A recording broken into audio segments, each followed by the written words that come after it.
No, facts. Like, I felt like that was like 2 years ago. But I mean, also everyone's TikTok algorithm is very different, so No, that's facts. that I've been changes a getting really lot old about. TikToks on my For You page recently. No, yeah, like sometimes I'll get TikToks that people posted like 5 months ago, and then I'm just like, this literally doesn't relate to anything that's happening right now and anything that I've been interested recently. So why are you I showing it get to some me? stuff from like last year. Bruh, hello? Yeah. Wait, hold on. I'm gonna go refill my water real quick. Okay, have fun refilling your water. We did already start recording, by the way. Oh, okay. Well, give me a moment. It's funny, like, the of your water bottle, and then, like, the squeaking of the couch, and then, like, just hearing you put on your headphones is like, ASMR Ronnie re-entered the building. Oh, and Yeah. the gulps, too. Sick. That one really got me. That hurt. Really bad. Well, hello, once again, my frisky friends, and welcome back to another episode of Rambling About Things I Read on Reddit. I wish I wasn't packing up my stuff from the place that I learned to love you. I wish I had never given up on all the compositions of our tunes. Now I'm sleeping until 4 p.m. Stayed up all night cause we were talking about him. And I knew that this would happen next. Rambling About Things I Read on Reddit is a podcast brought to you by Mahal Recording Group. I'm your host, Brandon Moore. And I'm your co-host, Ronnie Red. Wow, We're I'm really red recording today. the third episode of the podcast in the same week, once again. Oh my god. Yeah. Y'all are special to us, and we will keep doing it for you, and we will keep going even if it doesn't fit our schedules perfectly. But at the same time, y'all are still going to listen to this a week after the last one came out. Once again, you're special, but not that special. So how have you been? Bro. I can't hear or see any of you except for Ronnie, so if you have anything significant to say, I don't know, DM us or something, and or leave comments on the YouTube video. Yeah. For real. This week we're staying on brand, which ultimately means that we're going to use Wikipedia, Sam and Colby video, and Reddit to research the episode. But where are we headed this time around? I'm scared. Are we in the States? No. No, we're No, we not are in the not. States. We're not in the States. Okay, if we're not in the States, are we in Europe? No, we are not. Are we in the UK? No, we are not. Are we in Australia? No, we are not.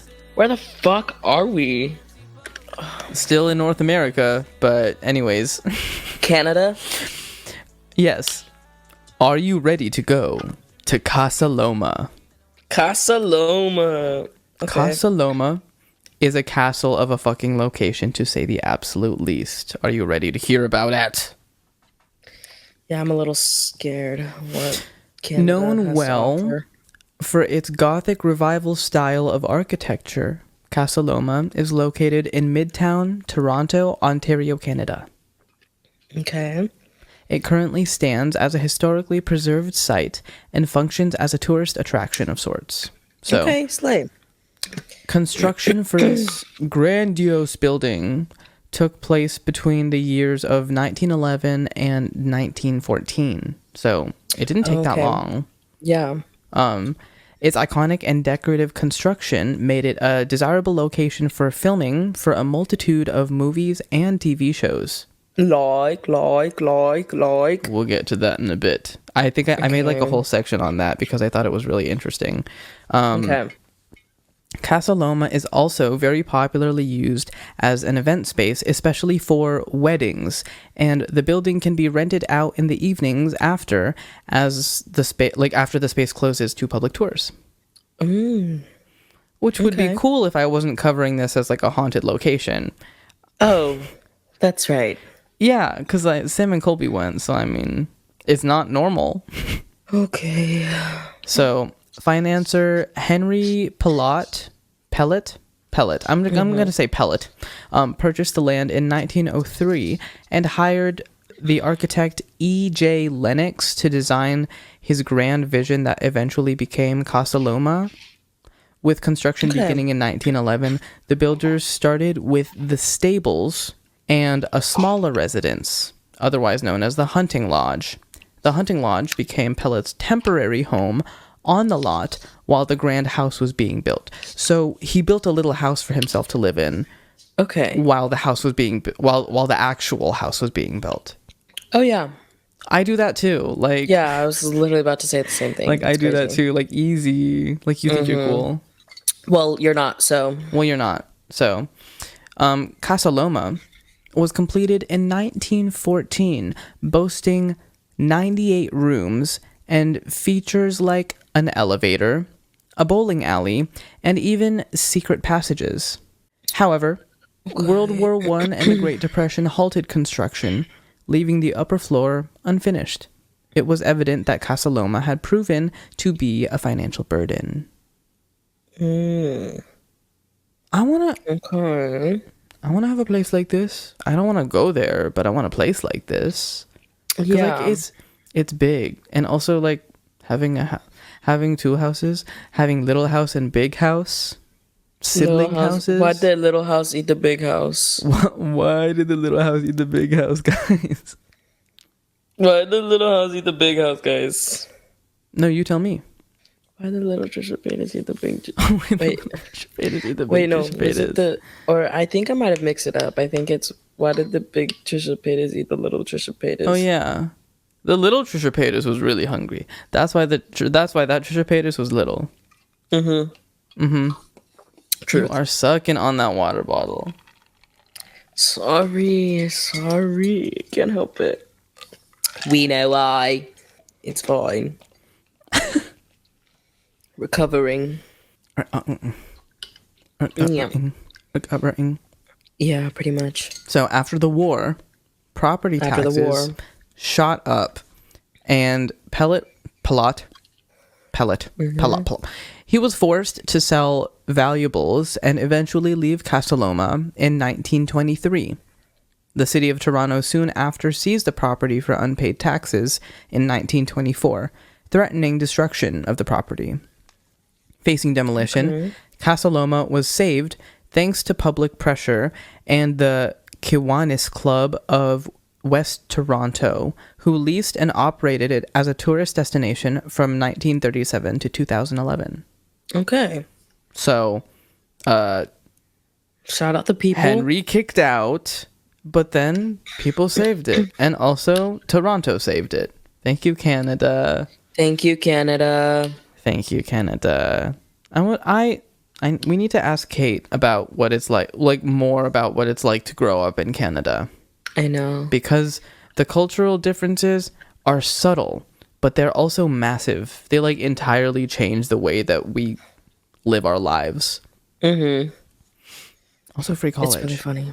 Anyways, during World War II, the stables were also secretly used for sonar research to aid in U-boat detection.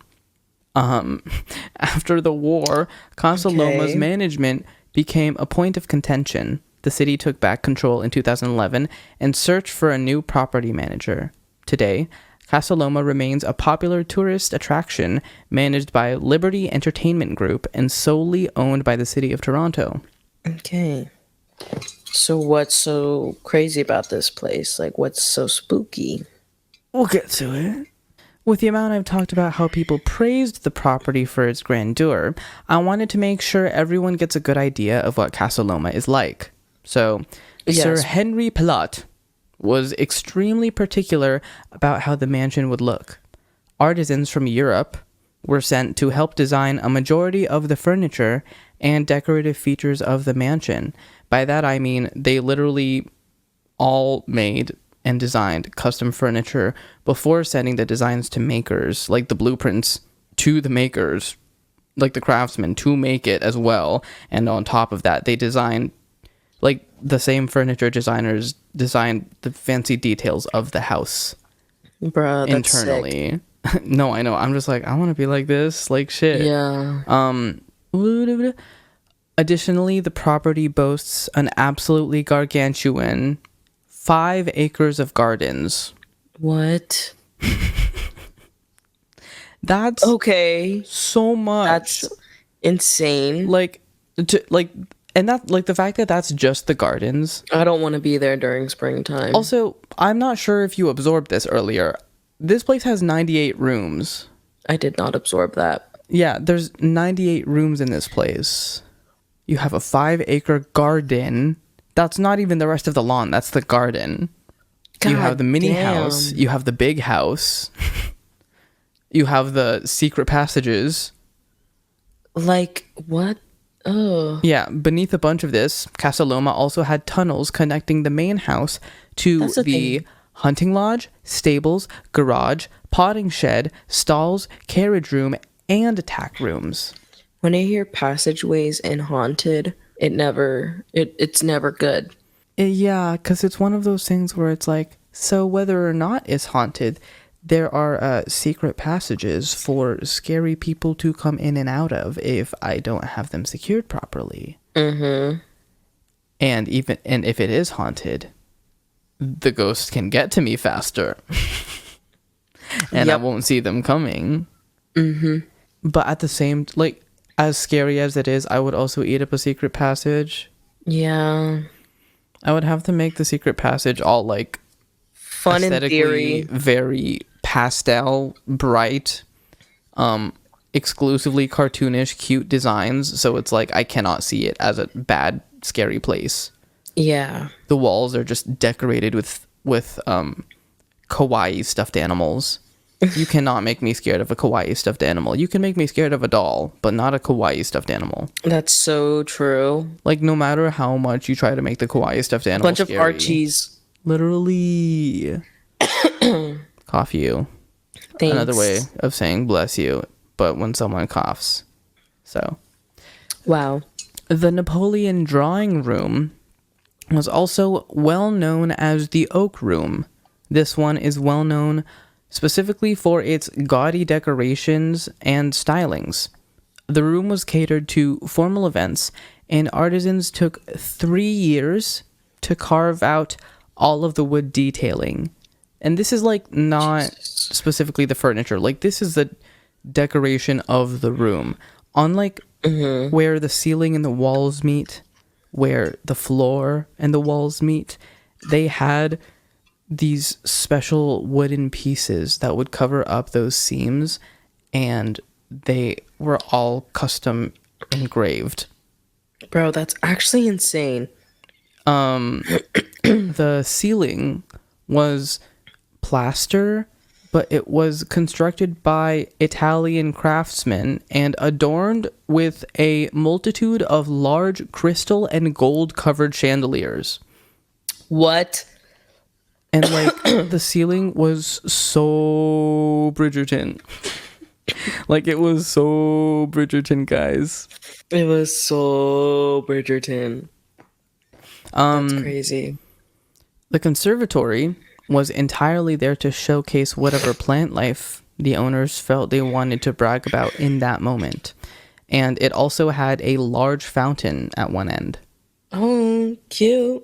So, but what? Visualize this as a really large ballroom that has plants all around the edges, and the glass, the windows are like 10 feet tall, and there's like 5 or 6 of them covering each side of the walls. The floor is like marble tile. That's crazy. And it has a massive like stone fountain on one side of the room. So it's very elegant.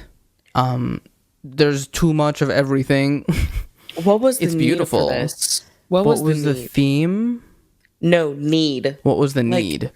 So they could show off their plant life. Right. And their fountains. Right. The round room was built as a base for the mansion's tower.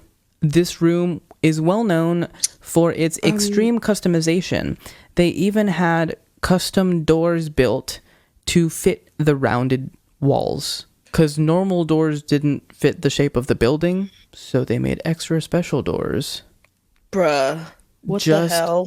to match the round. Like, even their furniture had to be custom built because the stuff they wanted to put against the walls had to be rounded to a specific circumference. Bruh, that's all I'm just hearing in my mind right now is just cha-ching, cha-ching, cha-ching. No, literally.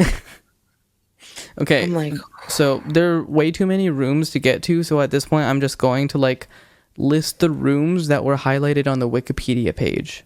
okay. So on the main floor, they have the billiards room, the conservatory, the dining room, the great hall, the library, the oak room, Peacock Alley, Sir Henry's study, the serving room, and the smoking room. This is the main floor. On the second floor, we have Sir Henry's suite, Sir Henry's bathroom, Sir Henry's wife's suite, Sir Henry's wife's bathroom. I saw the balloons too. There's a Girl Guides exhibit. I'm not sure what that means, but it's an exhibit. There's a guest suite. There's a Windsor room, and there's the round They have room. a Windsor? They have a Windsor inside. They have a Windsor in there? No way. That's insane. On the third floor, they have the Queen's Own Rifles of Canada Regimental Museum. What? They have The fuck? stairs to towers. They have the Kiwanis room. Okay. They have the garden room. They have the servants room. They have the Austin Butler room. You It's just the Austin have- room. You have the what? Austin Butler room? It's just the Austin room. They already have 5 acres of garden. Why do you need another room? For the garden room. Why do you need a garden room where you have 5 acres and you already have a conservatory to show off your plants? Why do you have the need another garden room. one? Oh, in the basement, they have the gift shop, the bowling lanes, and the shooting range. They have the Castle Shut up, are you Cafe. serious? They have the No, stop gymnasium. They have the Stop swimming it right pool. They have the wine cellar, and they have Brandon. the tunnel to the hunting lodge and the stables. You're fucking with me, right? Like, No, you're actually... like this is all of the shit that they have. Like, I mean, you never have to go out a day in your life because everything is there. No, like I want to live my life like an all-inclusive resort. Like that bro, seems kind of bars. Could literally hire people to, like, come over. Like, you could just... I mean, with how much money it seems. Like, yeah. I feel like it'd be easy to get people to come over if that's what you have. No, yeah, like, you could just have people working for you. Oh, I'm also not done. Oh, So there's more. inside of the rooms? stables, Inside, okay. they have the garage. They also have a Okay. potting shed. They have standing stalls with the horses' names and box stalls. They have a carriage room. They also have a tack room, and they have a hunting lodge inside. Like, this is all inside of the stables. Okay. Like, are the stables the size of a Costco? Dude, like, genuinely, what the fuck? I can't even, like, I genuinely am, like, really struggling to visualize this because I just can't comprehend this. Like, this feels like a million acres of... No, like, actually, like, I am, like, really trying to comprehend this, and I'm like, my brain is just not visualizing this place at all. Yeah. Don't worry. There's very little left to get through in terms Okay. of the rooms. So we're at the exterior now. So we have the 5 acres of gardens on top of the garden room and the conservatory.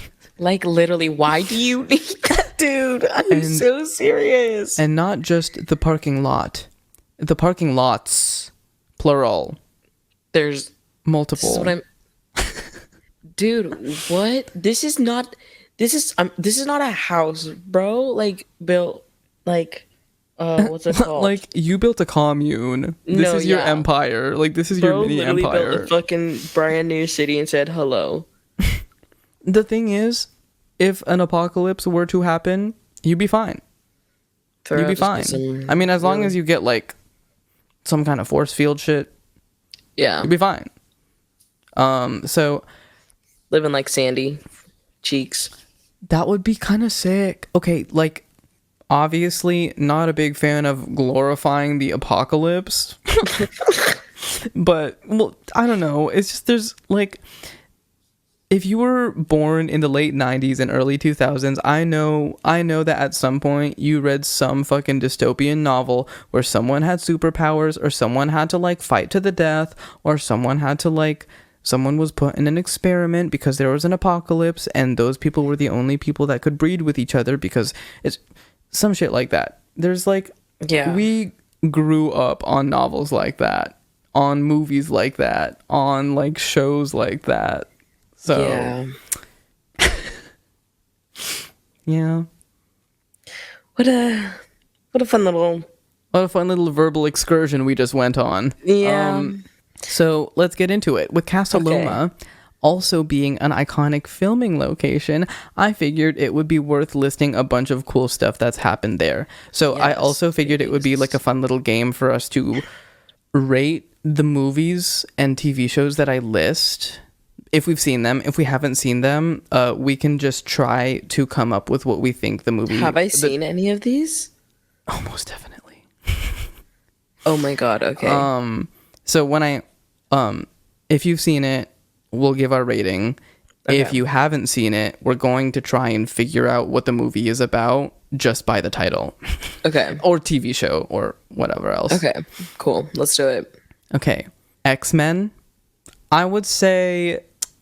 Well, I mean, I feel like multiple X-Men were filmed there because the building itself, it looks like an elegant mansion. Like, it seriously I mean, obviously based off my description. Obviously, but like, I just... Like, if you've seen any of the X-Men movies at any point, the school that they have is... No, that's not really a bad... I don't know. Like, they're not really good movies. It's I've fun seen to a G.I. watch Joe them. movie. That's fair. That also, and like, while they're not related, X-Men and G.I. Joe, same movie. Anyways. But like, I would say a 7 for nostalgia, a 5 for actual movie quality, but a 10 for Hugh Jackman. Okay. Because I love Hugh Jackman. Hugh Jackman is perfect to me. I am so excited for the new Deadpool and Wolverine movie because he said that he wouldn't come back to play the Wolverine character, and guess who's fucking back playing the Wolverine character? And he looks so good. They style, like, the costume design for this movie, like, he looks good. It's so fun. Like, guess who's back? Hugh Jackman, our favorite Australian singing man. I love that name so much. Hugh Jackman? Yeah. Like, do you mean that ironically, or do you mean that actually? Like, I just think it's such a silly little name. Yeah. Like, Hugh. What? Yeah. Anyways, well, I mean, you can gather what X-Men is about just because, like, you know that it's based off of comics and shit. So, I don't know. What do you think the plot of X-Men is like? As someone who hasn't seen it. There's an enemy.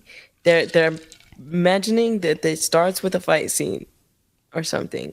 Like, I feel like most superhero movies do. Yeah, I mean, the X-Men movies, as much as they're called X-Men movies, they all should have been called Wolverine. They were all centered around specifically Hugh Jackman and Wolverine's character. So, which is fine, because, like, as much as X-Men may have not all been the best movies, I could sit there and watch Hugh Jackman forever. He's perfect to me. I just love that man. Yeah. Like, Hugh Jackman is like Australian Ryan Gosling. I just love them. Like, they're great. They sing, they dance, they do their little gay thing sometimes. They do their little gay thing sometimes. I just like it. They're both like iconically handsome men. Whether or not you think they're handsome is up to you. But like, I don't know. They just like have this charisma. Like, I feel like those are the faces of charisma. They have charisma, uniqueness, nerve, and talent. Yeah. Is it just Riz? Charisma, uniqueness, nerve, and talent. It's cunt.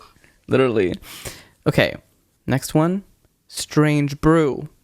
I haven't seen this one, so have you seen? If Okay. you haven't seen this one, we're gonna come up with a plot together. I have not seen this one. Okay. I don't even know who's in this. I never heard of this movie. So my plot that I came up with when I heard that title or read that title, I like it felt like Hocus Pocus, and they were because like in the sense where it's like a comedic magical semi Halloween film, you know, and Yeah. they're making a potion of sorts, and it tastes really bad, and the entire plot of the movie is that they try to force people to like the little soup, like the potion soup that they're selling, and no one likes it.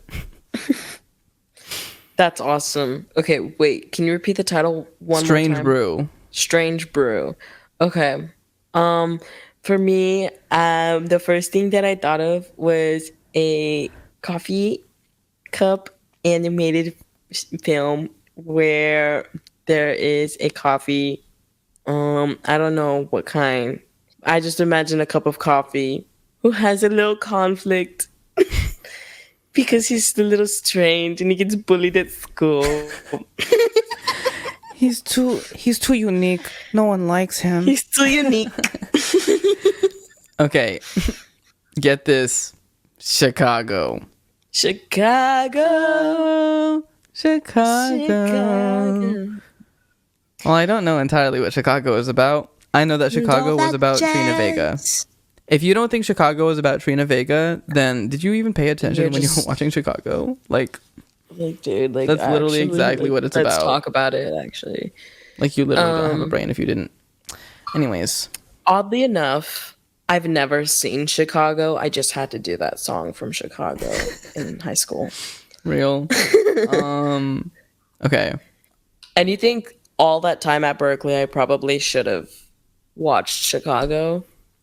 No. It's fine. I didn't do that either. Like, But we had From- okay. It's not your fault for not having the energy to consume musical styles of content because we were doing music as homework and music was also our work. So when we wanted to relax, we didn't want to fucking do music. no, yeah, that's kind of true. Because it's like, love music, obviously. Like, that's my whole personality. But sometimes I just need to play a little video game and watch a stupid YouTube video. No, yeah. Like sometimes I just need to binge watch YouTube for a hot minute. Are you ready for this next one? My rating for Chicago, even though I've never seen it though, I'm gonna give it an 8. Yeah, 8 for 8. That just feels 8 for 8. 8 for because I do like 8. that soundtrack. Yeah, it's a good soundtrack. I just have never watched it. Yeah, no. So I don't know the context of the soundtrack. I'm just like, oh, they're talking shit. Ooh. That's what it felt. That's what it felt like to not have, like, for me not seeing Heathers at all, and then listening to the Broadway soundtrack of Heathers, and I was just like, what the fuck is going on? Like, this kind of go crazy, but like, hello. Yeah, the thing is, I've never listened to the soundtrack. Don't plan on it. I fear maybe I will, but It's good. I know because I really everyone like says it. the soundtrack. Everyone says the soundtrack is really good, but the play is actually really bad, and so I will never watch the play because obviously Heathers is my favorite movie. So Well, yeah. I get a little. Watch the movie and then pretend to re-experience the movie while listening to the soundtrack.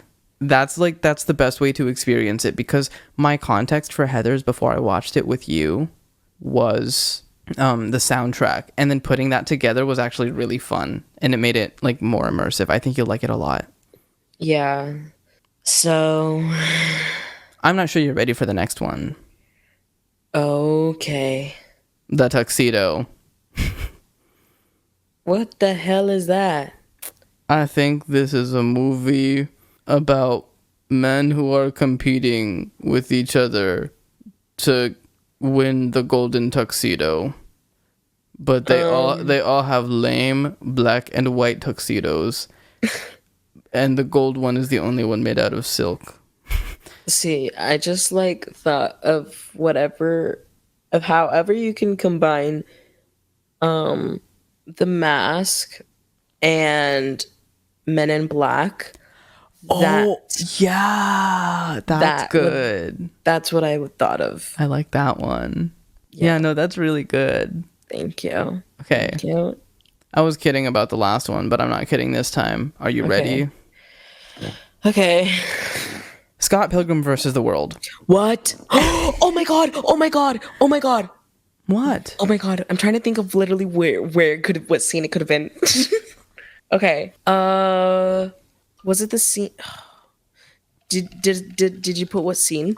I'm gonna look it up right now to satisfy our curiosity. I'm like thinking of the scene because there's one where he has to battle one of the exes, or I think it's the last battle. Not the wiki fandom literally having it. Okay. In Scott Pilgrim versus I'm reading from the wiki fandom for anyone. Okay. In Scott Pilgrim versus the World, Scott takes Ramona to Casa Loma when he fears he's striking out. They arrive there during the filming of Lucas Lee's latest film, You Just Don't Exist. There, Ramona quickly reveals to Scott that she used to date him. Lucas spots Scott and challenges him to fight, but as in the books, Scott becomes starstruck and gets thrown into the side of Casa Loma by Lucas. Lucas then pits Scott against his stunt doubles. Although Scott is initially overwhelmed by the stunt doubles, he manages to defeat them, and Scott challenges Lucas with a mid-air clash. Unfortunately, Lucas wins the mid-air clash and proceeds to defeat Scott. Scott then quickly challenges Lucas to grind down the handrail of the stairs leading up to Casa Loma. I know we all know that scene. I remember the scene. Yeah, that's actually okay. That's crazy. So that's what Casa Loma looks like. Cool. For you. For anyone who has, like, if that's your reference of Casa Loma, like, yes. Cool. Okay, now we have to give it a rating. 10. See, I would dock it down a little bit just solely because the age gap between him and his quote-unquote girlfriend was weird. Oh, yeah. Because, like, I'm like, that is a child. No, that's fine. Yeah. Never mind. 9. Solid 9, though. Yeah, I would... Solid 9, though. Yeah. I'd say, like, 8.59. I actually do love Scott Pilgrim vs. World. I love, like, 90% of the actors as well. When I had red hair. But that movie is just, like, the definition of, like, good camp. Love that. Like, really good camp film. So... literally, yeah. Love the soundtrack. So solid. Mm-hmm. Okay, next. Warehouse 13. I've heard of this one. I just haven't seen it. I feel like I've heard of this, but let me pull it up. Warehouse 13. 13. Warehouse 13. Me thinking. Oh, it's a TV show. Oh, okay. I haven't watched this. Never mind. Oh, well. Okay. So, Warehouse 13, I thought it would be like a horror movie about, like, people, I don't know, like, breaking into a warehouse, and it happens to be Warehouse 13, and it's really fucking haunted or something like that. Just one of those, like, cash grab horror movies. Yeah, that's, like, what I was thinking, too. Because I was like, okay, like, 13, warehouse or anything, like, whatever. Like, that could be, like, a cheesy horror film. Yeah. The number 13 is 90% of the time they put it in the title of, like, a really cheesy horror movie, so. Yeah. Also, it's just so funny every single time I go to a hotel and I just don't see the floor 13. Yeah. A lot of times in China, they don't have a floor 4. 4? Why? Or Taiwan. That's the equivalent of 13. It's just because the number 4 would be 四. But the word for death is also 四. I just forgot which tone it is. But basically the word for death is, like, almost exactly the same as the word for 4, so it's not a favorable number. Gotcha. Yes. 8 is a nice one because it's symmetrical and pretty. Slay. Yes. Okay. Crimson Peak. You might have heard about this one. This one came out generally Actually- around 2015, 2016 era. Yeah, I was gonna say, hold on. This sounds Thriller familiar. / horror movie. Okay. Who was in it? Like, okay, hold on. Oh, I think Tom Hiddleston. Yeah. So it was Mia Wasikowska, Jessica Chastain, Tom Hiddleston, Charlie Hunnam, Jim Beaver, Doug Jones, Bern Gorman, and Leslie Hope. Honestly, I really liked this movie. Crimson Peak? Yeah. Okay. But I really liked this movie. I think it was a beautiful example of Victorian style horror. Because it was, I mean, it's categorized as a horror and romance sort of movie, and it plays off like that too. It's not overly scary. There really aren't any crazy jump scares or anything. Yeah, But I saw ads for this. I just never actually saw it. it's really good. Okay, IMDb apparently hates it. I Really? liked it, so get off my fucking case. Rotten said- Tomatoes liked it more though. Okay. But again, I like never agree with a lot of these rating systems because they're super biased in different ways, and there's like weird people that pay them off for different reasons and whatnot. Yeah. But I thought it was very artsy. And the way that when I say Victorian horror, like it's like even the scary things in the movie were very like they were designed in almost like Victorian lace. It was really pretty, but Yeah. they had like throughout the movie there were like the themes followed the title, like Crimson Peak. There was a lot of like use of the color red throughout the film, and it was really fun. I to love just that. take You that know in. I love that. Yeah, I'm very red today. I would say I give it a 7 or 8. The only reason I'm docking it down to that is because I can't remember it that well, and I do want to rewatch it. I just remember it being artsy and really nice. Yeah. Slay. Never seen it, so I'll give it but based off the ads that I remember vaguely, I'll give it like a 6. Yeah, it was very 6.5. dramatic. It wasn't super scary or anything, but I Yeah. think I liked that about it because I didn't have to worry. So actually, no, I was worried the whole time because I was convinced I was gonna get hit with the worst jump scare ever. But there were like none, if I remember correctly. It is rated Yeah. R though, so keep that in mind for the type of Okay. content you'll see. Definitely writing that down. Noted. These next ones, I think you're gonna shit yourself. Okay. Because you're going to be like, oh shit, never mind. I do know what Casa Loma looks like. You've known the Okay. entire time. Okay. Oh, so what's that place called again? Coventry? From Twitches and Twitches 2? Isn't that crazy? Shut up. Shut up. Shut up. Shut up. Shut up. Are you for real? Bitch, I know that place like the back of my hand. Are you fucking kidding me? Literally, isn't that crazy? Oh my god, I have it visualized to a T now. Everything is making sense in my head again. Everything is making sense in Yeah, like all of the scenes and everything, like where they come out of the door when they go into the place and they enter Did we Coventry not from the just closet. watch Twitches? No, we fully did. I feel like you and me recently watched this. We can, I don't care. We need to have like, instead of yearly, we need to like every 3 months, we just need to watch Twitches and Twitches too to keep ourselves like, sane. 'cause Because we literally my watched twin's big it. like Tia Tamara for real. When did we watch it? Like, I'm like trying to think. Because I'm like, I think we were in my room, like my San Ramon room. Was it in January?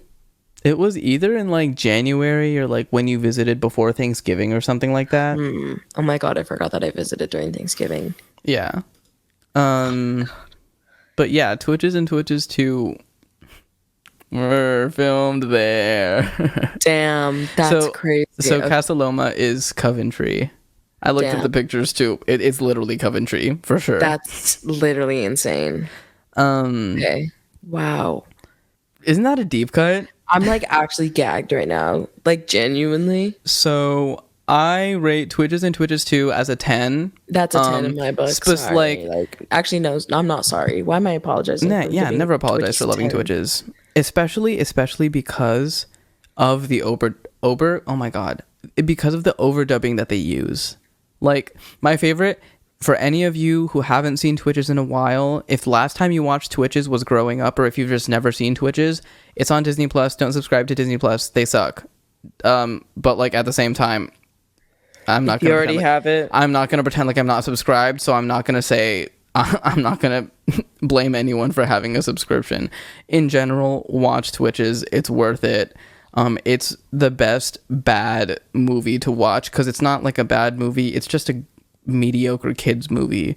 But the nostalgia, the vibes, the magic, the energy, the low quality overdubbing. It's like, is this bad quality film, or is this just reminiscent of early 2000s Disney Channel original movies? Like, that is a filming style. That's a filming style. Literally. Because so we're going to appreciate it for the art form that it is. Literally, because obviously if it came out now, it would be not good. It would be stupid. But watching it now and seeing all of that, it just brings me back. It's reminiscent of an era. Because, like, that's when we say we want more Disney Channel original movies, that's what we're asking for. Yeah. We want low quality. You know what was really good? Minutemen. Okay, that wasn't even low quality. Let's be so real. Minutemen was so good. No, Minutemen was so good. But it's just like, I miss when they had movies like that. Yes. I just miss movies. I just miss good Disney movies. Yeah, I miss when, like, I know that, like, all of them were formulaic and they had very obvious character tropes, but something about the older Disney Channel original movies felt like they were trying to be something, at least. And while they were never really executed well, there's a reason why all of those people were turned into the, like, multimillionaire success stories that we see in Hollywood, in music, in film and TV. Like, there's a reason we always see Demi Lovato, Selena Gomez, Miley Cyrus. Like, still, like, there's a reason those people have been Ariana Grande. That's not Disney Channel, but, like, still, in general, like, there was a time period for the peak of that kind of marketing for different types of people, when it wasn't necessarily marketing. It was kind of just like having them exist and then build an entire platform of them existing within everyone's view. Also, my brain genuinely cannot comprehend that Kat Valentine is Ariana Grande. Like, my brain is just like, that is someone else. That's a different actress. Like, that's not the same person at all. Like, I haven't even thought of it like that either. I really struggle to, like, see that as, like, Ariana Grande. I don't know why. It really messes with my brain. No, that makes sense too. The voice is there. The voice is fucking there.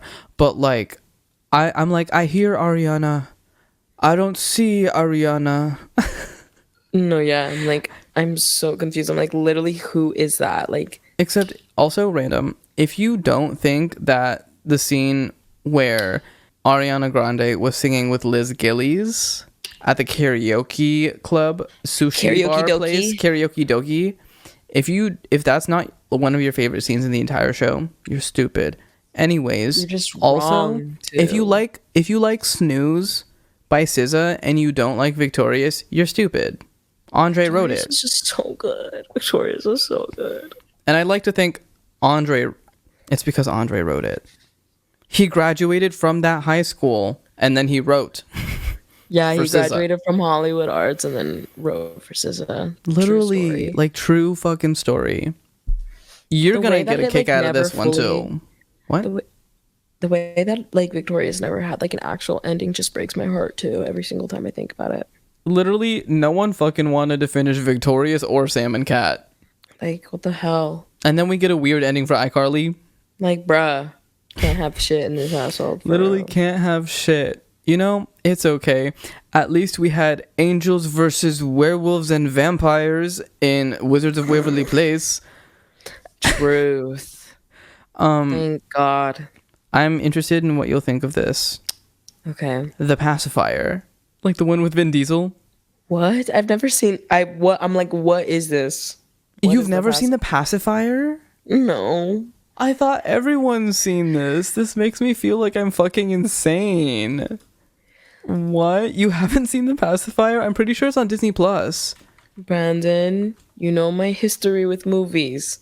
Okay, no, the only reason I understand that, but you have people in your family who are fucking Disney adults. And this is fully a Disney film. Like, this is entirely like a Disney Channel original, if I'm not mistaken. Wait, really? Or wait, no, not even. This is a Disney, it's fully just a Disney movie. But I also am surprised because this aired on Disney Channel pretty consistently. What? Yeah. Maybe I do know it, but let me look at this. The thing is, like, this is what I really know Vin Diesel for.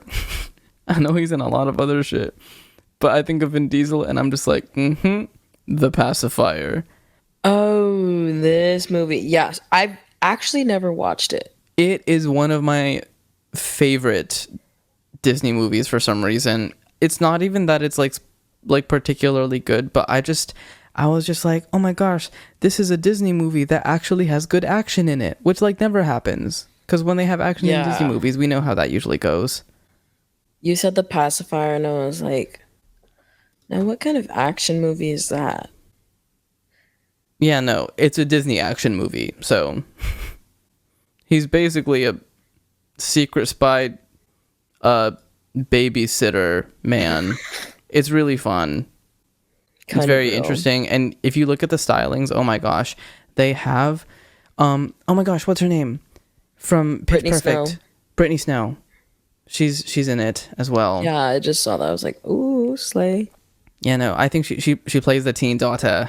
Okay, work. It's good. I think you would really like it. It's so nostalgic. But it's good in the sense where it's like you can tell that it was one of the Disney Channel, and it was one of the Disney movies, not a Disney Channel movie. So it was like actually like, it's pretty good. Yeah. I'll give it an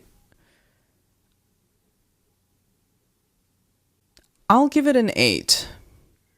Just because I would say that the storyline is actually cohesive. Predictable, somewhat, but it's when you make a PG movie and you think it's going to be unpredictable, that's rare. So no, yeah, like honestly, like they all have the same format, especially Disney ones. Yeah, but this one, I would say that you can tell this one predates the severe Disney like formulaic writing style. Like you can tell that there's good motivation behind this one. They have good like adult jokes sprinkled in where it's like it's innuendo so the adults get it, but the kids still also are able to think that it's funny in different ways. Like it's one of those movies that like fully is like a family movie, because family movies now, it's just like formulaic, mostly just bright colors and stimulation for little kids. But family movies before were actually like The Incredibles. Like you had all of the parent and adult jokes that the adults would get, and the kids are used to hearing their parents say, but the adults would be like, haha, I actually relate to this movie, it makes sense, it has a good plot. But the kids are able to get all of the interesting visual stimulation and also like pay attention to like the bright action parts of like whatever's going on. Like I'd say that you can tell that it's one of those. Slay.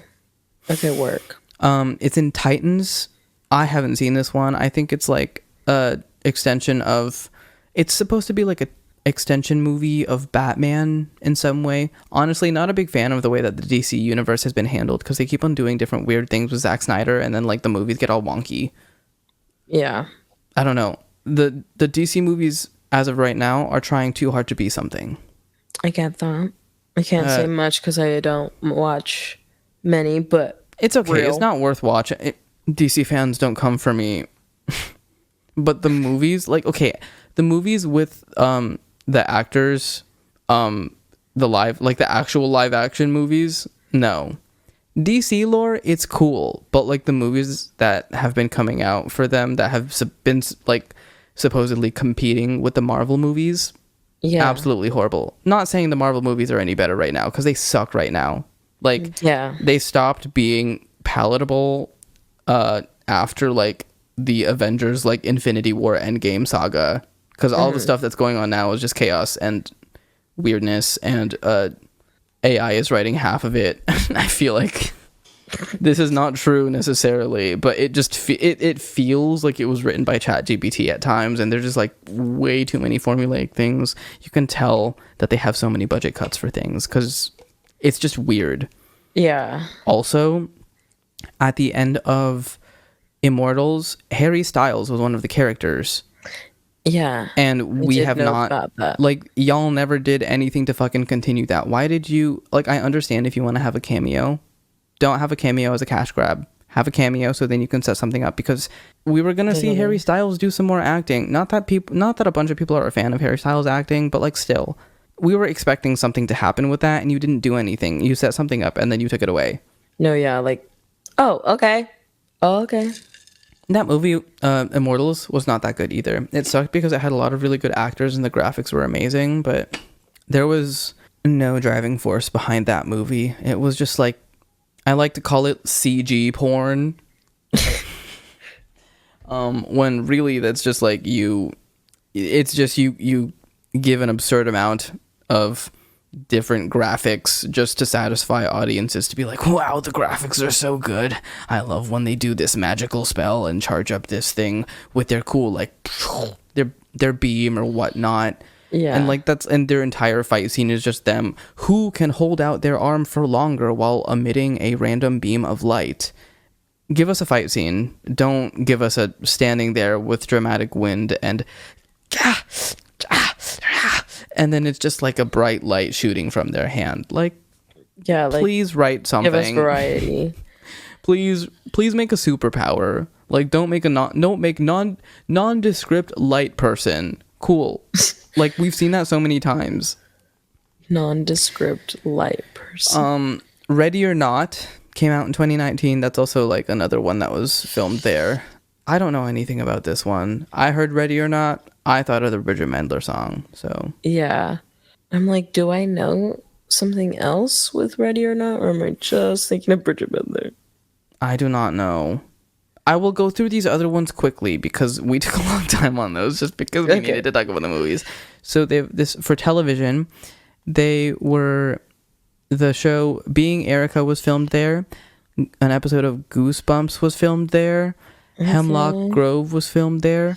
The Mortal Instruments City of Bones Shadowhunters was filmed there. Strange Paradise was filmed there. The Rocky Horror Picture Show Let's Do the Time Warp Again from 2016 was filmed there. Other events, it was transformed into Hogwarts for the release of Harry Potter and the Deathly Hallows. It was also transformed into the Beast's Castle in 2017 for the live-action Beauty and the Beast remake, the one with Emma Watson. Damn. Yeah. Emma Watson has been there so many times. Harry Potter, Beauty and the Beast. Damn, okay. She cannot escape a castle setting. It was featured in the music video for Wait For You by Future and BBL Drizzy. What? Wait For You by Future and Drake, the song that came out in 2022. It was in the music video for that. And it was also the subject of the documentary The Pilat Newsreel, The Man Who Built Casa Loma. Okay. Wow. Okay, are we ready to like actually get into it though? Okay, get into it. Now that we have a bit of background for what the fuck we're about to get into with Sam and Colby, let's check in with our local Ron Dog. Have you seen the Sam and Colby video? I don't think I have. Well, when was it from? Was it recent? Damn it, I don't have the link right now. I'll look it up another time. We'll talk about it. Okay, because if it's... Oh, wait, no. It came out in around 2020. Oh, okay, then I... Or 2021. I might have. I don't know. It's been a minute. With the amount of description I gave and context, I feel like you would have recognized it if you did. Yeah. So, maybe not. Maybe unless you start saying things and maybe I'll be like, oh, I remember that. Yeah, maybe. But I also needed to say that I clicked on the YouTube sort buttons to put their oldest videos first, and bitch, Why have they been doing this for like 9 years now? No, they've been doing this forever. Like, they looked 16 in the other videos. Well, I mean, they were kids. They were children. I mean, they got their start on Vine Yeah. and then moved over to YouTube and stuff. But yeah, their old videos, like, they literally look like babies. But Viners turned YouTubers were either the best YouTubers or the fucking worst. No, yeah. I got really into Sam and Colby because of their abandoned videos. Yes. That was like really big. That was like really big stuff for me. I love those videos. I know you don't like the haunted videos because you're worried that if you watch a certain thing, it might attach to you. So you're right. You're 100% right. That's real though. There's one Sam and Colby video that I did watch recently. I remember because I was watching it at work. Mm-hmm. It was, they were in a cabin somewhere and oh my God, it like actually freaked me out so bad because they had these two people who came into the house and they were like able to like talk with like spirits by just literally holding on to each other. And like the way that they would respond was with knocks and like they would have like full conversations. We watched that together. Yeah, that. Yes. I remember I started watching that at work. Yeah. I feel like you didn't finish it and then you finished it with me because you watched it with me in my room at the old house. Or I think I might have just been like, oh, we should watch this one because I watched it. Either way, yes, that's the one. That's the most recent video I've like watched of theirs. That was a while ago. I know. It's okay though. Yes. Okay. The Haunting of Hill House. Cursed Castle. Okay. I love the clickbaity video titles. Y'all are perfect for it. So, how fitting that the episode begins pointed at the castle, covered in rainbow lights. Happy June, everyone. Happy Pride. This episode will come out after June, but still, happy Pride because Pride lasts all year. And if you can't handle that, we don't want you as our audience. This is noted to be the biggest castle they've ever been to. They arrive, it's hella wet, and it just finished raining. Today, Sam and Colby bring queens Katrina Stewart Official, and Selena at Selena Spooky Boo. I know y'all know Selena. Like, y'all might know Selena specifically from the sleepwalking videos that were going viral on TikTok a few years ago. That's our queendom. That's our queendom. She also has different medium type abilities and can communicate with spirits and residual energies and sense them. Katrina also makes music. Bars. That's sick. Well, her and Sam, well, they're now they're not together anymore, but they were together for like 5 years. That's cute. But they're still friends. I mean, yeah, they're in the video. Casa Loma means hill house. Whoa. Okay. So the exploration and maybe some history. There's 98 rooms, like I said. The old owner used to be also known as Sir Henry. So we'll call him Sir Henry because that's easier to say than Mr. Palat. So Sir Henry was the owner. They're visiting during Christmas time in Canada, so it was like relatively post-snowy. There was a lot of Christmas decorations. It was kind of cute, honestly. There were an absurd amount of Christmas trees. I think Kat's also from Canada. Oh, maybe that's why they did that. So the rooms are gorgeous as fuck. It's definitely evident that these are really, really dated designs, but damn, like, you know that these people were just like wealthy as fuck. No, yeah. I mean, you said it took them the entire time to just do those wood engravings on that one room. Yeah. Like, that's insane. That, like 3 years or something? Yeah. They said Sir Henry's room looks like Colby's, dark and scary. And then they like pan to a shot of Colby's room, and his room is kind of cute. Dark. I like it. It's like black and white only, and then like but mostly dark. I like all of it, and then like all the woods are like either painted black or stained black, and it's so cool. Yeah, because he has a bigger room, right? Because does he have like a couch or something, and front of his bed. Yeah. If they like, yeah, okay. It's that This one. is when they all live together, right? Okay. Now I'm like getting more context of the time frame. This was Yeah. like my peak. Actually, this might have been like my peak interest in them. So Real. I might So have because I'm like, this is starting to sound a little familiar. It's coming back. oh, Keep going. okay. Oh, the video? Yeah. Oh, okay. So she witnesses. Oh, oops. Erin is a psychic medium that they brought. She has been to Castelloma before. She witnesses a lot of ghost horses at the stables.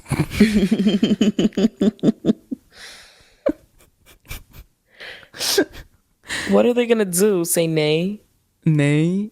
The thing is, horses are fucking scary in person. They're massive. No, yeah. I'm actually so scared of them. Wait, Oh, yeah, you have been on a horse. I'm just thinking of the picture of you on the horse. Yep. Exactly. Which is so funny. Exactly. So she also finds that a lot of spiritual energies can be relatively warm and welcoming in the building. Sure.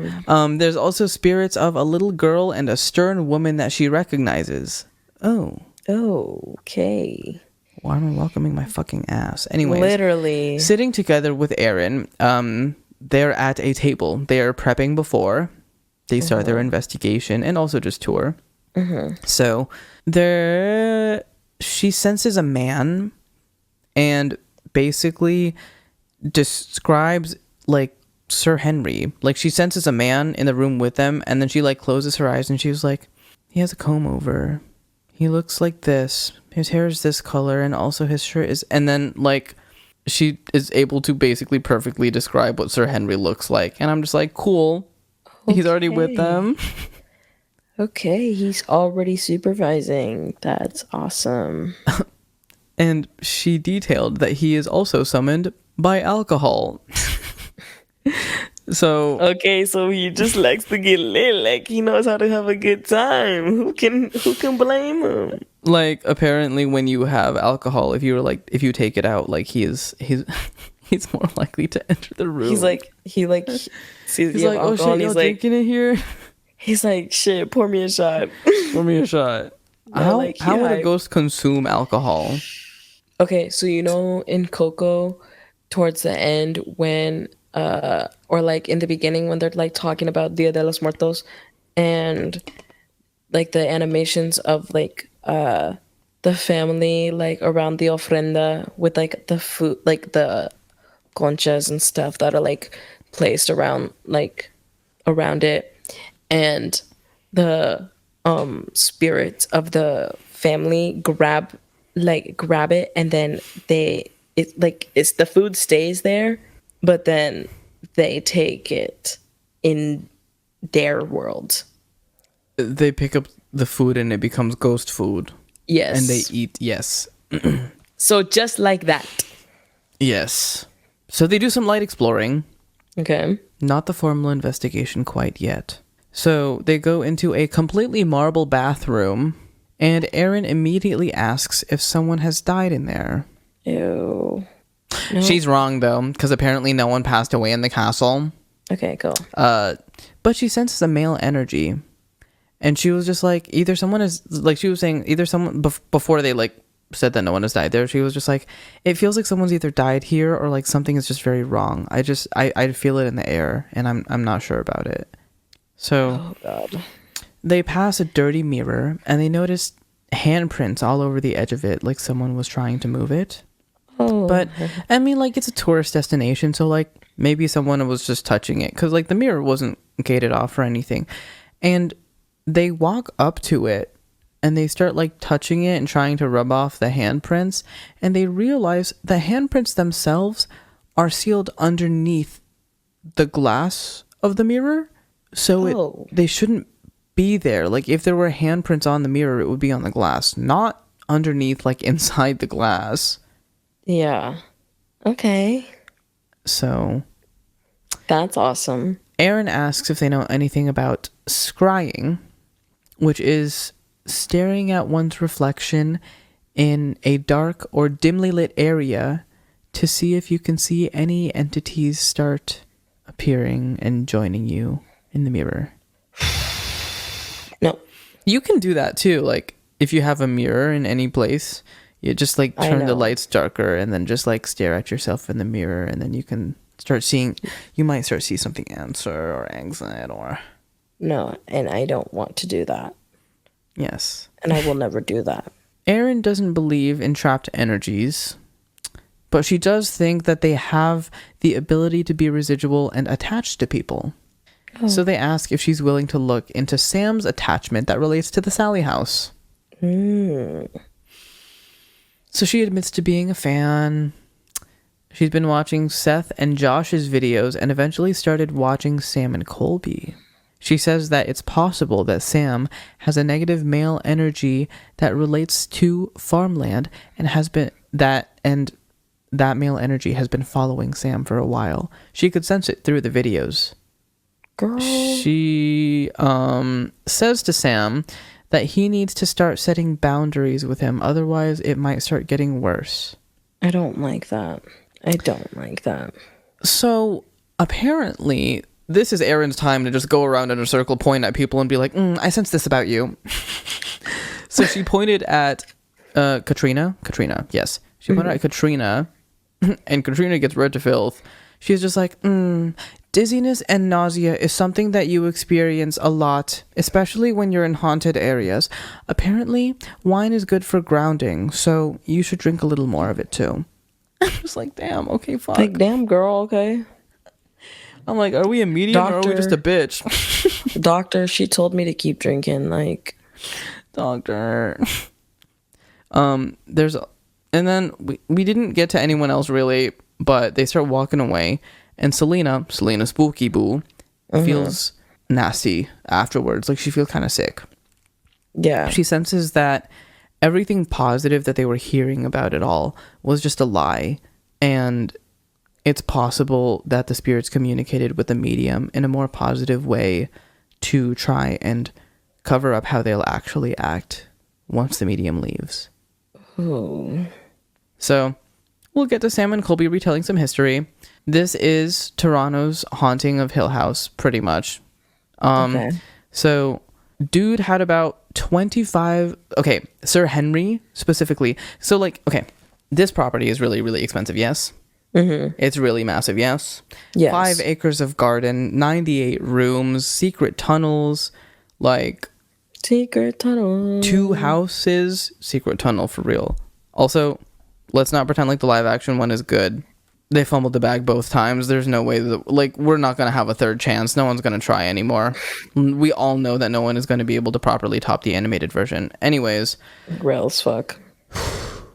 So, Sir Henry, owner of Casa Loma, had 25% of the money circulating throughout Canada in the early 1900s.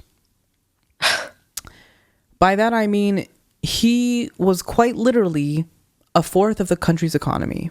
That's actually so insane. I'm actually speechless right now. This property is estimated to be something around $100 million. Yeah, that makes sense. You're like, that'll be me someday. Real. Us. Sir Henry also had $400 million to his name. Oh. So do I, like... Twin.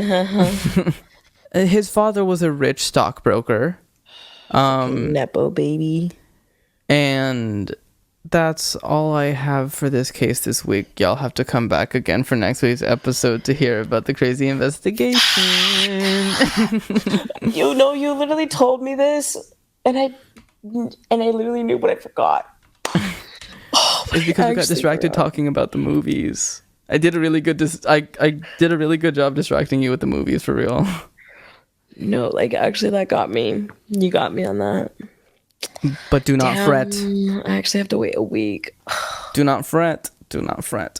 Do not fret. Do not fret. Do not fret. Fret. Do not fret. I still have some rambling with the Redditors to do, so. Okay.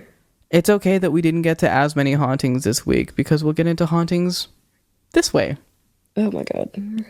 Okay. Okay. So this one was posted in r/ghost stories 18 hours ago by Rooster321321. Bro. My father passed away in early May of 2024. Now his bedroom door keeps opening. Hi all, so I'm not sure where to post this, but I figured this would be the right place.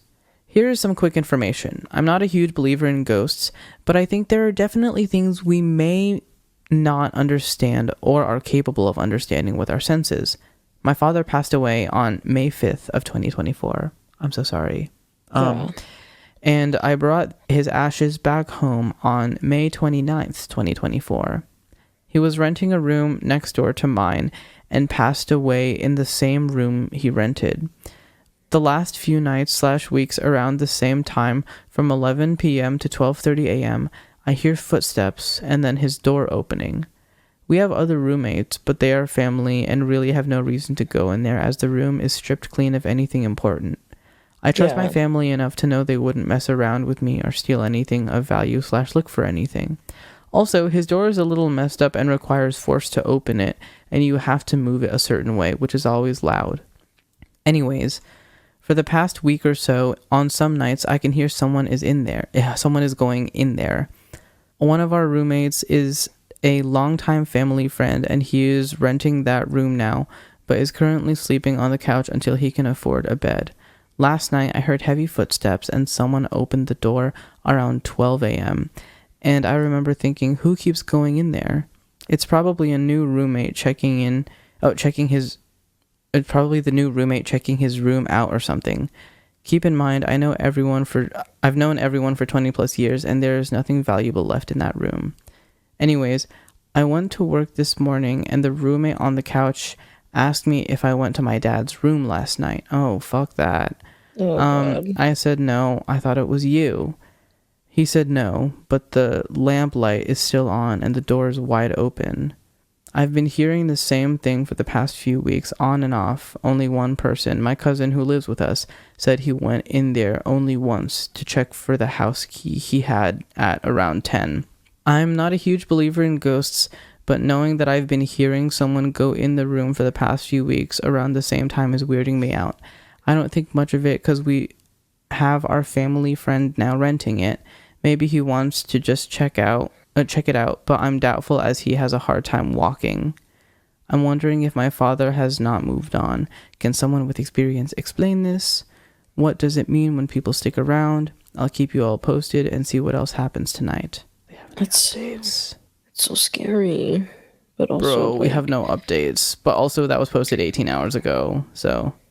Yeah. Update soon, please. Not scary because it's not anything specific either. It's just like one of those things where it's... Because I also do know that a lot of people who have relatives that have passed away are a lot more receptive to being open to different types of entities. So that could be your dad. That could also maybe not be your dad.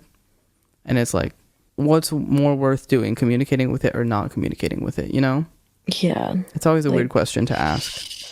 I don't know. Here's another one from r/ghost stories posted by EVSDVS Evsdivs. And this one is called Who Came Up the Stairs? Posted 21 hours ago. So this is something my sister experienced several years ago, and it's stuck in my mind ever since she told me about it. My family has lived in the same house since I was born. I'm 22 years old. We know every single noise in the house. We know who's coming up/down the stairs.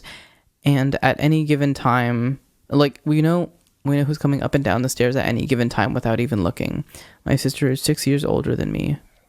My sister's room is at the top of the stairs directly in front of the staircase. She always used to leave her bedroom door slightly ajar at night so that my dad could say goodnight through the crack in the door. Ooh, I don't like that. It's one of those things where it's like, I'd rather the dad just open the door and say goodnight instead of whispering it through the crack of the door and then leaving it open. No. That's fine though. If that's your tradition, good for you. Each their own. Yeah. My dad has always been the last person to go upstairs to bed at night. And just like any other night, me, my sister, and my mother were all in bed. My dad was downstairs. Then my sister heard all of the light switches being flicked downstairs, so she knew my dad was going to bed. She heard his footsteps coming up the stairs and stop at her door. She said, as she always did, "Night, Dad."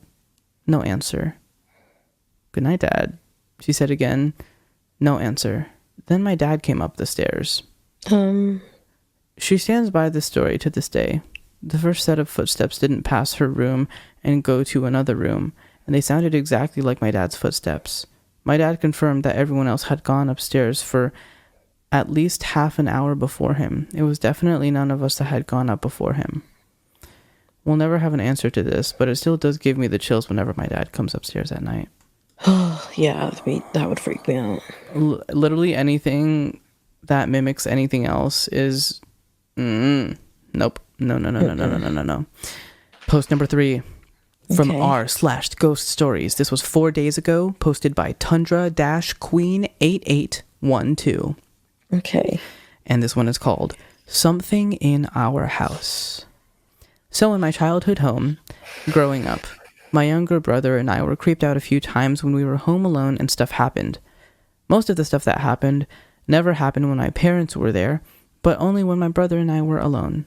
So we had a 2-story house, and my bedroom was upstairs in the front part of the house. Quite a few times when my brother and I were alone, we heard thumps and noises upstairs, sounding like things falling over or even someone having a party. And later, when my parents came home and we were brave enough to go upstairs, nothing would be out of place. One evening, I had my friend Jenny spending the night with me, and we had just started to go to bed. I had my bedroom door closed, and to get to my room, you had to go upstairs, turn the corner, walk the hallway, and then come to my door. This is important because when you walk down the hall, there is no way to sneak in or out due to the creaky floor. The flooring literally lets you hear every single footstep. Yeah. So Jenny and I are talking, and we both hear loud, distinctive footsteps come right up to my door and stop. Now, I was cocky because I was sure it was my younger brother being a pain in the behind. I jumped out of bed and threw open the door. No one was there. I was a bit spooked, but then I doubled down and ran downstairs to where my brother was, sitting with my dad, working on a puzzle, and I started screaming at him. My dad calmly looked at me and stated my brother had never left his side. I came back upstairs and Jenny wanted to go home. Yeah, I would too. I want to go home too. Like, what the fuck just happened? That would, yeah, I'd be like, huh. Well, it was nice to hang out with you. Yeah, so awesome. I saved perhaps the scariest one for last, I think. Why do you hate me? This one is r/ghost stories, posted by FoxOver7706. It's called Alabama Ghost House. Stop. What did you think about the last one, though? There's a lot of, like, fake hearing someone walking up to your door. Yeah, and they're, like, outside, and you open the door, and there's nothing there. No, yeah, and I don't like that. Okay. Alabama Ghost House. We're back. Okay. So for a long time, I have been wanting to bring awareness to this house for a long time, and today is the day I tell everyone about the house above hell. So there is a house here in Alabama that I believe is the worst home to own here due to the violent activity that takes place there. But, as you're expecting, I was one of the unlucky people to experience this. It hasn't been only me that has been through the paranormal activity from this house, but others that have lived in the home have been affected by the spirits that inhabit the home. Okay. I have 3 stories from me, my brother, and my mother. We have all lived in this home before and have since left, but the memories that the spirits have given us have never left us. These will go in the order that I showed earlier. And these stories are our most violent or most active experiences. My goodness. Okay. With the many spirits that inhabit the home. I will not call the spirits by name as I do not know their names, but I will also do it to respect them, as though the name I gave the house is very accurate. They are not all bad. Okay, that's a little more reassuring. Okay. These stories will have a sort of theme to them, as the spirits seem to like the top floor of the house more than the bottom floor. But the bottom floor was also where the most violent spirits were, so I understand why most would stay clear of them. But for you who want a story for the spirits downstairs, Don't worry, because my brother had an encounter with one I'm sure you'll all love to hear. Awesome. Story number 1. Tall man. No, I already hate this. It was late at night, and I had just finished cleaning up the restroom.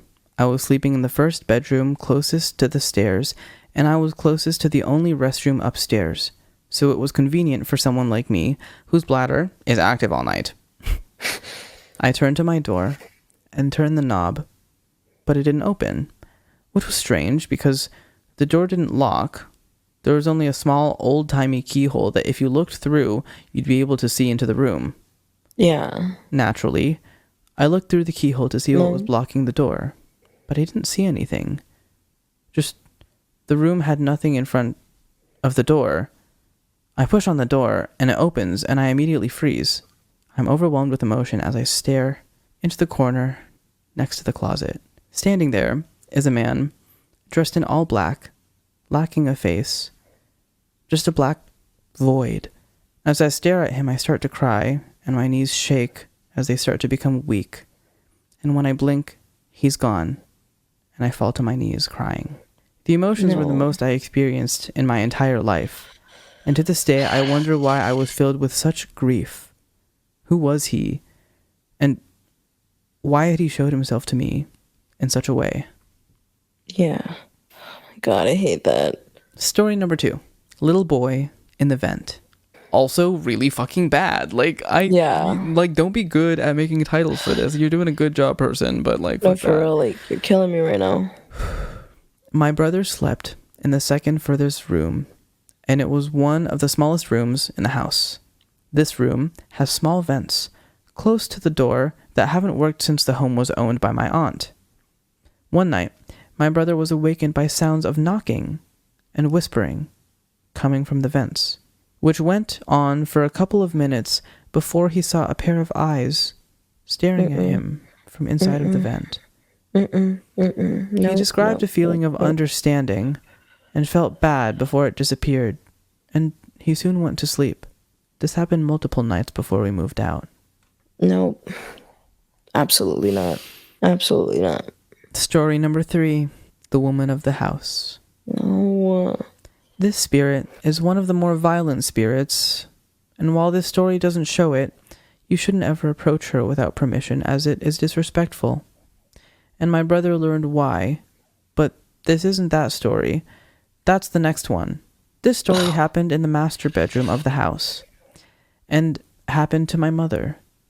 It was late at night, and we have just moved in, and my mother woke up from hearing a noise. When she opened her eyes, she saw a lady in a dress, and the bed felt like it was covered in water. She was too afraid to move, and it took what felt like an hour for the spirit to disappear and the feeling to fade. When we asked my aunt about the spirit, she said that she was happy to have some new company. Oh. Well, don't invite it in. Anyways, No. bonus literally. story, making her mad. This happened a few years ago when my aunt still lived in the home. This is the time we made the woman of the house mad. My brother was playing the Xbox 360 in the living room that we put it up in when we moved in. And while he was playing, he looked over and saw a figure. Thinking it was our mother, he walked towards it and looked up and saw her. Backing away, he curled up in a ball and started crying, feeling like he was being crushed. He started to scream for our aunt.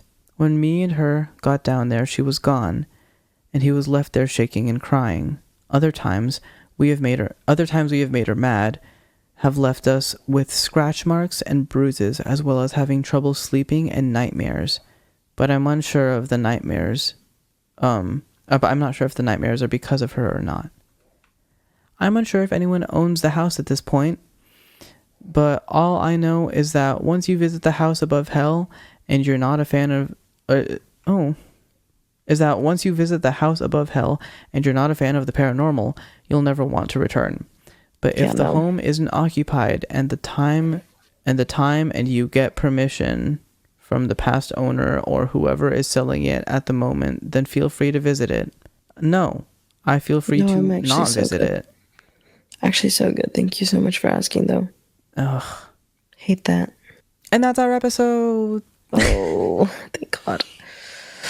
You were scared that I had like 3 more stories to tell you. I was like, no, I don't think I can listen anymore. I'm scared. I've been doing a good job scaring you with these ones. Oh, Yeah, it like pretty much. got it was like super frozen for a second there, and I wasn't hearing anything you were saying. Hey, Hey, it only does this when we're talking about scary stuff. I know, and I don't like it. Freaks me out a little bit. Oh yeah, especially last night. I don't want to talk about it. Dude, last night was crazy. When I was reading the extra scary story. Yeah, no. Ooh. I didn't like to think about it. But what did you guys think? We talked a lot about movies this time. Oh, yeah. Or mostly me, because I've seen more of the movies than Ronnie has seen. But for context, guys, like I don't watch a lot of film and TV. Just because Ronnie's a social media consumer. I also Not just like a film and TV consumer as much. Yeah, like I don't I just like never really got into film and TV when I was like younger and stuff. So it's just like I'm really behind on seeing a lot of things. Yes. Except for like some classics. It took you until like this most recent year to watch Moana in its entirety. No facts, and I literally have Moana like the entire movie in my camera roll on my phone. Don't ask why, I just do. And no, it's not a screen recording, and no, it's not a video of the movie playing at a theater. It is like it's just Moana. It's literally just Moana. But yeah, that's what I have for this week, and we are imploring you to wait for next week and listen to what else happens. Yeah, you know it gets juicy, bitch. It gets bad. So Miss Juicy, baby. I hope you're excited. I am. Yeah. Anyways, you can follow me at brandon._.amore on Instagram and on TikTok. You can also find this podcast on Spotify or YouTube. On YouTube, look up Rambling About Things I Read on Reddit, and also put Brandon Amore right after that. It makes it easier to find. YouTube, improve the algorithm for us, please. For real. Favor us. Pick me. Please. Choose me. Love me. Aside from that, Ronnie, what are your tags that you would like to share with us? Follow me on Instagram at Ronnie Granados, RONNI. And you could also follow me on TikTok at Ronnie Red, RONNII Red. Yes. Perfect. Thank you guys so much for watching and listening and hanging out with us during this post-Pride release of an episode. It's not post-Pride. It's currently Pride. It's always Pride. Facts. Facts. I thought you said the other thing. Anyways. Later, guys. Love you. Thank you so much for joining us. We hope you have a great time. It was lovely having you during Rambling About Things I Read on Reddit. Continue to ramble about the things that we read on Reddit to your friends and show it off to them. Please subscribe, please like, please rate the podcast. Love you. Bye.